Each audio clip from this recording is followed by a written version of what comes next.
नमस्कार। Study classes में आपका स्वागत है। तो आज हम लेसन प्लान यानी पाठ योजना को देखेंगे।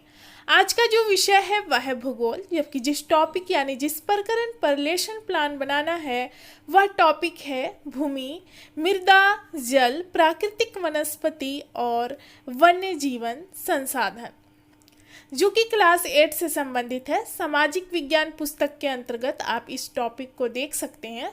सामाजिक विज्ञान पुस्तक के अंतर्गत एक पुस्तक है जिसका नाम है संसाधन एवं विकास, जो कि भूगोल के अंतर्गत ये पुस्तक आता है।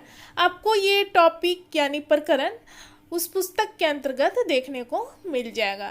तो आइए आज का टॉपिक स्टार्ट करते हैं। अगर और भी लेसन प्लान आप देखना चाहें तो प्लेलिस्ट में जाकर देख सकते हैं। आपको लेसन प्लान की बहुत सारी वीडियोस वहां देखने को मिल जाएगी। तो लेसन प्लान यानी पाठ योजना आप जब भी बनाना स्टार्ट करें, अपनी रजिस्टर की लेफ्ट पेज से इसकी शुरुआत करें। सबसे पहले लिखें विद्यालय का नाम, जिस विद्यालय में आपको पढ़ाने के लिए जाना है।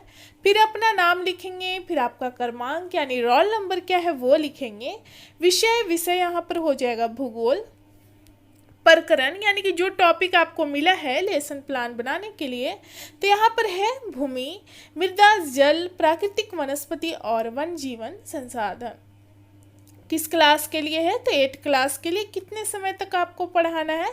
तो क्लासेस होती हैं 35 या 40 मिनट की, तो वो आप लिखेंगे। किस घंटे में आपको पढ़ाने के लिए मिला है और डेट क्या है और आपका सत्र कौन सा चल रहा है, इन सारे चीज़ों को यहाँ पर लिखेंगे। उसके बाद सामान्य उद्देश्य आता है, जो कि हमारा पूरे विषय से संबंधित होता है। विषय हमारा यहाँ पर है भूगोल। इसके अंतर्गत 5 पॉइंट देखेंगे। इसके उद्देश्य क्या है? तो पहला, छात्रों में भूगोल विषय के प्रति रुचि उत्पन्न करना। दूसरा, छात्रों को भौगोलिक तथ्यों का ज्ञान कराना। तीसरा नंबर है छात्रों को भौगोलिक परिस्थितियों का ज्ञान करना। चौथा नंबर है छात्रों का सामाजिक व मानसिक विकास करना। और 5वां है छात्रों को सामाजिक विज्ञान की दैनिक जीवन में उपयोगिता बताना। फिर उसके बाद सामान्य उद्देश्य के बाद आता है विशिष्ट उद्देश्य, जो कि हमारा प्रकरण से संबंधित होता है। इसके अंतर्गत हम 5 पॉइंट देखेंगे। छात्र भूमि, जल व प्राकृतिक वनस्पति के बारे में जानकारी प्राप्त कर सकेंगे। दूसरा नंबर है छात्र भूमि, जल व वनस्पति के बारे में प्रत्यास्मरण कर सकेंगे। तीसरा, छात्र मृदा व प्राकृतिक वनस्पति के विभिन्न प्रकारों का वर्गीकरण कर सकेंगे। चौथा नंबर है छात्र मृदा, जल, वनस्पति व वन जीवन से संबंधित विषय को चार्ट पेपर द्वारा प्रदर्शित करने का कौशल विकसित कर सकेंगे। और 5वां नंबर है छात्रों में मृदा, जल, वनस्पति व वन्य जीवन से संबंधित पत्र पत्रिकाओं को पढ़ने की रुचि विकसित हो सकेगी। उसके बाद हम अगले पेज में आएंगे, राइट पेज में। यहाँ लिखेंगे सहायक शिक्षण सामग्री, यानी कि पढ़ाने के लिए आप किन किन सामग्री का प्रयोग करेंगे। तो यहाँ पर हो जाएगा चौक, डस्टर, मॉडल, चार्ट, संकेतक व अन्य शिक्षण सहायक सामग्री। किस विधि का प्रयोग करेंगे? तो व्याख्यान सह प्रश्नोत्तर विधि। पूर्व ज्ञान में हो जाएगा छात्र यानी कि इस प्रकरण के बारे में सामान्य जानकारी रखते हैं, यानी कि उनको पहले से थोड़ी बहुत नॉलेज है। वर्ग व्यवस्था में हो जाएगा छात्र अध्यापक या अध्यापिका अपनी सुविधा के अनुसार वर्गों को व्यवस्थित करेंगे। इसके बाद आता है प्रस्तावना का पॉइंट, जिसके अंतर्गत 2 कॉलम आपको बनाना है। एक छात्र अध्यापक या अध्यापिका कथन और दूसरा छात्र संभावित उत्तर। इसमें प्रश्न और उत्तर दोनों एक दूसरे से संबंधित होते हैं और इसमें प्रश्न की संख्या आप 4 या 5 रख सकते हैं। और लास्ट प्रश्न में आपका टॉपिक निकल कर आना चाहिए जिस टॉपिक को आप पढ़ाने वाले हैं। तो छात्र अध्यापक या अध्यापिका जो है वो क्लासरूम में बच्चों से प्रश्न करते हैं और आंसर जो है बच्चों के द्वारा बिल्कुल सही आना चाहिए। सही आंसर से ही अगले प्रश्न का निर्माण किया जाता है। इसलिए यहाँ पर देखेंगे कि प्रश्न एवं उत्तर जो है उत्तर से ही अगले प्रश्न का निर्माण करता है, यानी कि दोनों एक दूसरे से संबंधित होते हैं, प्रश्न एवं उत्तर। पहला प्रश्न करती हैं छात्र अध्यापिका छात्रों से कि वस्तु या पदार्थ की उपयोगिता क्या कहलाता है। तो छात्रों के द्वारा उत्तर आता है संसाधन। दूसरा प्रश्न करती हैं छात्र अध्यापिका संसाधन के कितने प्रकार हैं। तो छात्रों के द्वारा उत्तर आता है 3 प्रकार।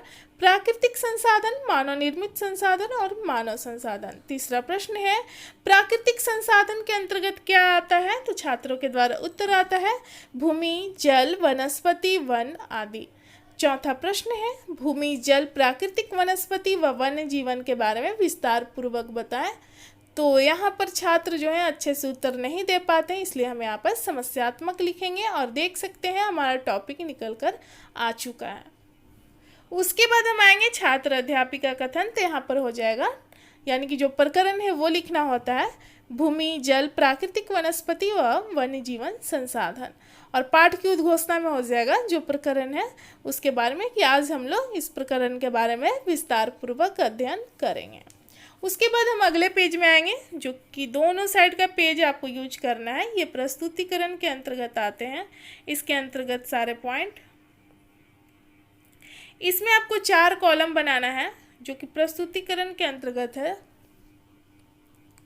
पहला है शिक्षण बिंदु, यानी कि चैप्टर से पॉइंट आप जो उठाएंगे उस पॉइंट को जो एक्सप्लेन करेंगे बच्चों के सामने, उनको समझाएंगे, तो पॉइंट को लिखेंगे शिक्षण बिंदु में। फिर जो एक्सप्लेन करेंगे उसको लिखेंगे दूसरे कॉलम छात्र अध्यापक या अध्यापिका क्रियाशीलता में। तीसरा कॉलम है छात्र क्रियाशीलन, यानी कि छात्रों का व्यवहार किस तरह का रहेगा क्लासरूम में, किस प्रकार उत्तर देंगे, उसको तीसरे कॉलम में लिखेंगे। चौथा कॉलम है श्याम पटकार, यानी कि ब्लैक बोर्ड वर्क। आप जैसे क्लासरूम में पढ़ाते हैं बच्चों को समझाने के लिए जिस तरह से लिखते हैं उसी तरह से आपको यहाँ पर लिखना है, और आप चाहें तो ब्लैक चार्ट पेपर यूज कर सकते हैं। तो सबसे पहले हम जानेंगे मृदा के बारे में।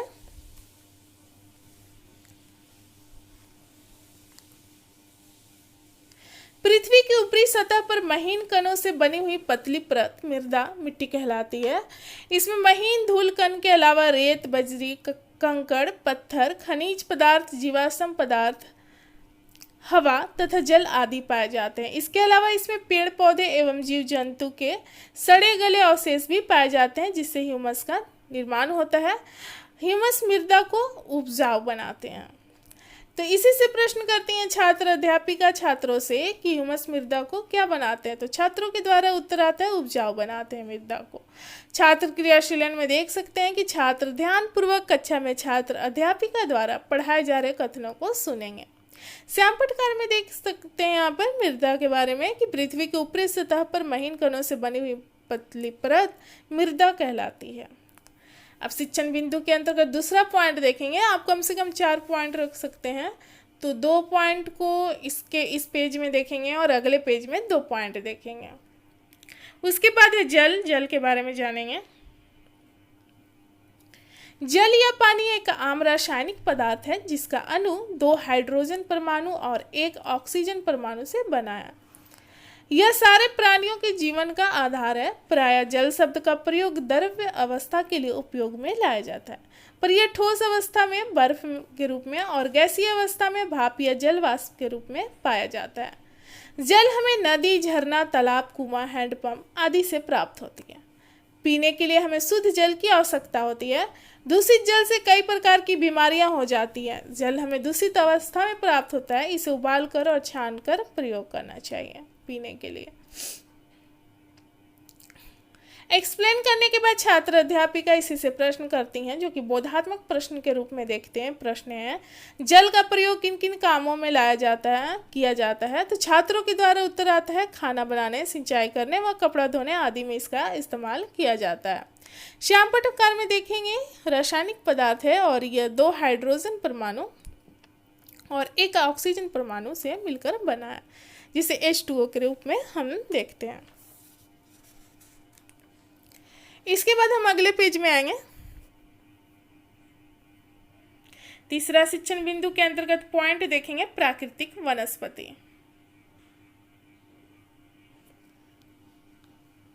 एक निश्चित क्षेत्र में पाए जाने वाले पेड़ पौधे, झाड़ियों, घास आदि के समूह को वनस्पति कहते हैं।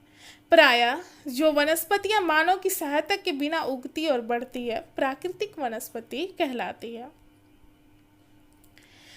प्राकृतिक वनस्पति को अक्षत वनस्पति भी कहते हैं। उत्पत्ति के आधार पर वनस्पति को 2 भागों में बांटा गया है, एक देशज और दूसरा विदेशज। भारत में जलवायु, मिट्टी, तापमान और वर्षा की विविधता के कारण अलग अलग क्षेत्रों में अलग अलग तरह की वनस्पति पाई जाती है। अब इसी से प्रश्न करती हैं एक्सप्लेन करने के बाद छात्र अध्यापिका बच्चों से कि प्रश्न है प्राकृतिक वनस्पति को किस नाम से जाना जाता है।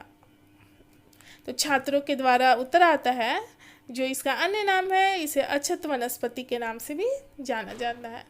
यहाँ पर छात्र क्रियाशीलन में देख सकते हैं कक्षा में छात्र अनुशासन को बनाए रखेंगे और श्याम पटकार में देख सकते हैं प्राकृतिक वनस्पति प्राय जो वनस्पति मानव की सहायता के बिना उगता और बढ़ता है वो प्राकृतिक वनस्पति कहलाता है। अब चौथा शिक्षण बिंदु के अंतर्गत पॉइंट देखेंगे वन्य जीव संरक्षण। वन्य जीवों को उनके अपने आवास अर्थात वनों में ही सुरक्षा प्रदान करना वन्य जीव संरक्षण कहलाता है। लगातार शिकार होने के कारण वन्य जीव की संख्या में कमी आती जा रही है, इसलिए इन्हें विलुप्त होने से बचाने के लिए वन्य जीव संरक्षण अत्यंत आवश्यक है। व्यक्तिगत प्रयास व समाज व एजेंसी के प्रयास के द्वारा वन्य जीवों का संरक्षण किया जा रहा है।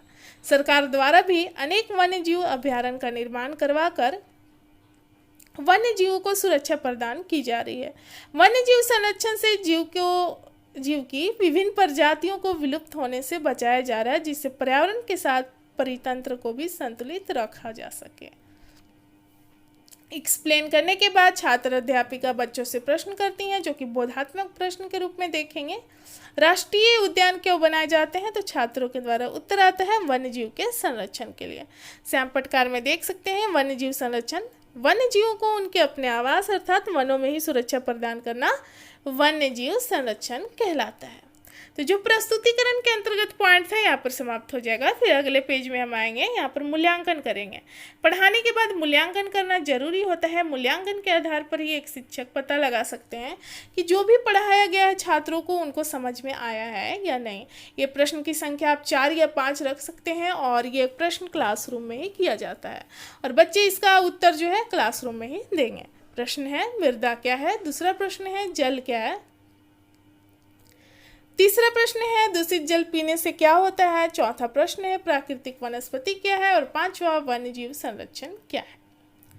मूल्यांकन के बाद पुनरावृत्ति में क्या है कि जो भी आप पढ़ाए हैं उसको पॉइंट वाइज दोहरा देना है बच्चों के पास, मतलब समझा देना है उनको छोटे क्रम में। पहला पॉइंट है पृथ्वी की ऊपरी सतह पर महीन कणों से बनी हुई पतली परत मृदा कहलाती है। दूसरा, जल एक रासायनिक पदार्थ है जिसका अणु 2 हाइड्रोजन परमाणु और 1 ऑक्सीजन परमाणु से मिलकर बना है, जिसे हम H2O के रूप में देखते हैं। प्राय जो वनस्पति मानव की सहायता के बिना उगती और बढ़ती है प्राकृतिक वनस्पति कहलाती है। और चौथा पॉइंट है वन्य जीवों को उनके अपने आवास अर्थात वन में सुरक्षा प्रदान करना ही वन्य जीव संरक्षण कहलाता है। उसके बाद गृह कार्य होमवर्क दिया जाता है बच्चों को, तो प्रश्न की संख्या आप 2 या 3 रख सकते हैं और प्रश्न अधिक कठिन नहीं देना चाहिए। प्रश्न ऐसा देना चाहिए बच्चों को कि उस प्रश्न का उत्तर बच्चे आराम से घर पर कर सकें, जो कि चैप्टर से संबंधित होना चाहिए। पहला मृदा क्या है, दूसरा प्राकृतिक वनस्पति क्या है। तो जो लेसन प्लान यानी पाठ योजना है यहाँ पर समाप्त होता है। मिलते हैं अगले वीडियोज में अगले लेसन प्लान के साथ। धन्यवाद।